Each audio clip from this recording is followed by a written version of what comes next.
Semen is of an extraordinary level of potency. You are using it to spill it on the JNU bed sheets, okay? If that's how you're using it, well, that's your compulsion. We have a biology, we cannot put it under the carpet, it's there.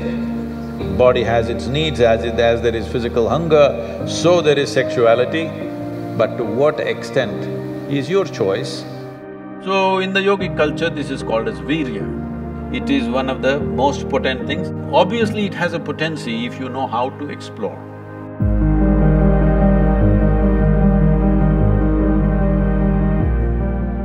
Namaskaram, Sadhguru.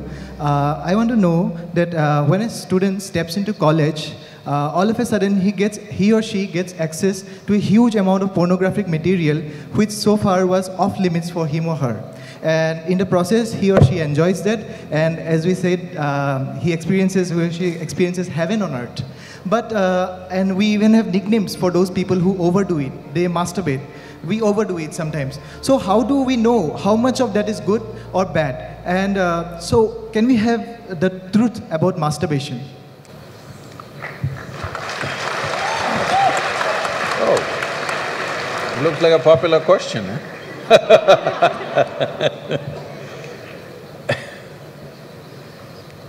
See, we have a biology, we cannot put it under the carpet, it's there. It's best we address it for what it is. But right now the problem in the world is, because certain religious institutions in the world took this attitude that the very biology of the human being is wrong, because of this, culture started hiding it under the carpet. Well, in this culture we never had it, but after the British came and left, we became more prudish than the British. But before that, if you look at our temples, all the outside temple art is all pornographic, if that's what you want to call it. But we don't call it pornographic, we are only talking about the various dimensions of human biology. Because we don't see it as wrong, but we see it as the periphery of life. If you stay there only, you will stay on the physical dimension forever, you will not explore anything else. So in the temple, always it's the periphery. You are supposed to look at that and understand it's the periphery of life and try to make an attempt to go deeper, but at the same time not to be in denial of it. Not to glorify it or not to be in denial of it is the most important thing. But in your college, watching these things on the whatever, your internet or whatever, people tell me that… somebody told me, I don't know if these percentages are correct. When I was asking, what is the content? I was trying to understand the internet and its content, what is the real content on the internet? They're telling me, you should know, they're telling me 70% of the content on the internet is pornography. Is it so? Is it so? You must be the expert.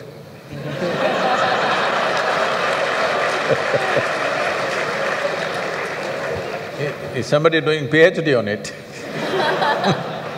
They told me 70%. I said 70% is unreasonable and sick levels of pornography.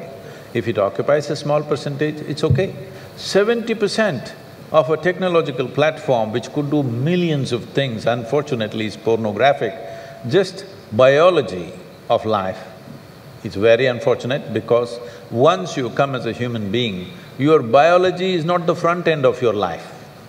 It is one part of your life. This cerebral capability came so that your intelligence becomes the front end of your life, and if you become conscious, your consciousness becomes the front end of your life. Biology is the front end of a bull. It's okay for him, that's all he knows. But biology should not be the front end of a human life. It is part of our life. We are not denying it. So, at a certain stage in your life, it's like this. A 95-year-old man went for a medical checkup with his doctor. The doctor did a thorough checkup and said, "Hey, old boy, you're doing great for 95, no problem with you." Then the old man asked, "Doctor, but what about my sex life?" Then the doctor looked at him and asked, thinking about it or talking about it?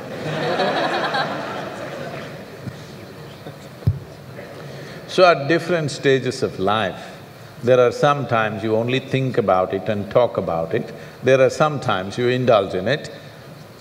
These are passing phases of life. How much of it is needed for you, you are the best judge. But at the same time, you came here not to explore your biology. At least you should have gone to MSc in biology. You shouldn't be wasting your time in a technological institute exploring biology. Does it mean to say you don't have biology, you don't have biological needs? You have, it's fine, but it must be on the periphery. It should not become the core of your life because it will reduce you in the sense. A creature which was purely biological evolved into a place which has an intelligence of its own beyond its biology. See, animal intelligence works for its biology alone. How to get its food, how to get its mate, this is all its entire life is. If human intelligence also functions like that, you are bellying the evolutionary process. You are seeing how to go back, take the evolutionary process backward, not necessary. This does not mean you do not have a body, body has its needs, as there is physical hunger, so there is sexuality. You have to address it in some way, but to what extent is your choice, but definitely it should not be the front end of your life because you're rolling back evolutionary scheme of putting your intelligence and consciousness in the front. Instead of that, you're putting your biology in the front.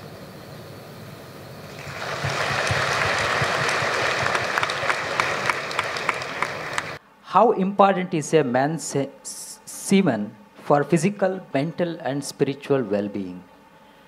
Can wasting our semen damage us spiritually? Well, you know, semen is the basis of your physical existence, whether you're a man or a woman. You have come into existence because that is 50% of the ingredient, yes? Well, we have skin, we have epithelial cells, we have hair, we have many other aspects of body, you know, heart, liver, kidney, so many things.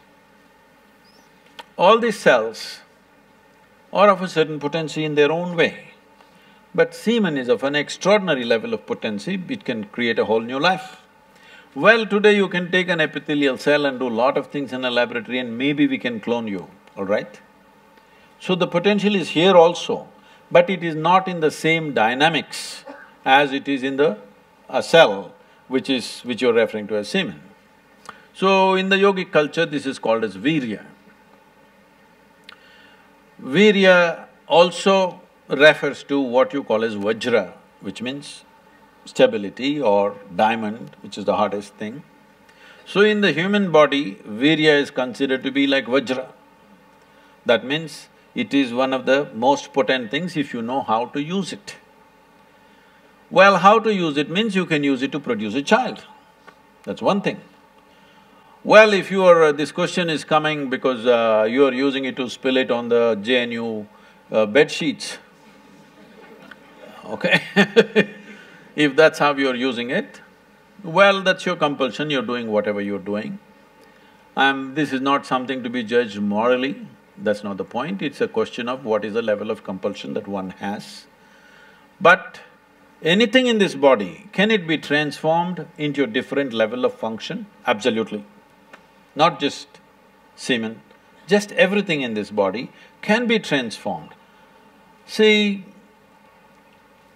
suppose I gave you all soup-making ingredients, same soup-making ingredients to every one of you.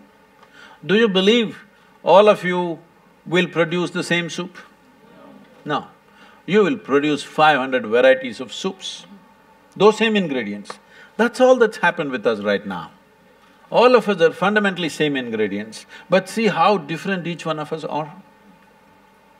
Different soups. Well, if I give you soup-making ingredients, either you can make a great soup or a lousy soup. Depends what kind of skills you have, isn't it? So this goes for everything, not just for semen. Every dimension of your body and your mind, you can transform into something tremendous, or you can make it mediocre, or you can make it a serious problem. Every aspect of your life. That goes for this aspect of life also.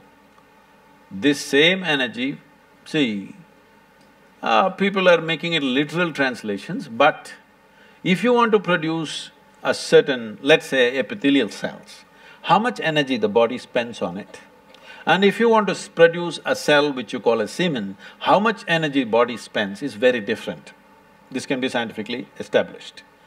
So, when you're investing so much energy in that, obviously it has a potency if you know how to explore. But are you competent to explore?